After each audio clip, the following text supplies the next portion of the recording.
Հակամարտությունն ավարտված է, բայց պահանջների ցուցակը ընդլայնվում է, ձեռագիրը մնում նույնը, սակայն փոխվում է հրետորաբանությունը։ Արարատի պատկերով ցուցահանդեսը Ադրբեջանում առաջին հայացքից մշակութային նախաձեռնություն է թվում, բայց մասնագետներն այն դիտարկում են որպես ավելի լայն քաղաքական գործընթացի մաս։ Այսպես կոչված Արևմտյան Ադրբեջան գաղափարախոսությունը ըստ փորձագետների տարիների ընթացքում ձևավորվել է որպես համակարգված ծրագիր, սկսած տեղանունների խեղաթյուրումից կրթական ու մշակութային նախաձեռնություններ։ Նման քայլերը պատահական չեն, դրանք ձևավորում են այն հիմքը, որի վրա հետագայում կարող են առաջադրվել նաև քաղաքական պահանջներ։ Միևնույն ժամանակ գործընթացը կարծես ժամանակավորապես դանդաղել է, մինչև Հայաստանում կայանալիք ընտրության արդյունքը պարզ դառնա։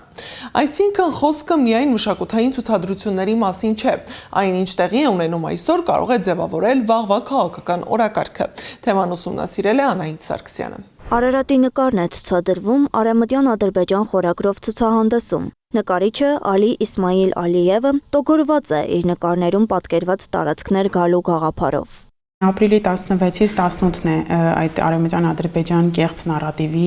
հերթական ցուցահանդեսը իրականացվում Բաքվում։ Ըստ էության այնտեղ հերթական անգամ այդ էքսպանսիոնիստական դրսևորումներն են տեղանունների եւ ոչ միայն նման դրսևորումներով։ Տեսանք նաեւ Մասիսի, Սիսի պատկերները իրենց հրապարակումներում այնտեղ նաեւ հրատարակվել է եւ այսպես ասած շնորհանդեսն է տեղի ունեցել Երևանում ադրբեջանական կրթության վերաբերյալ։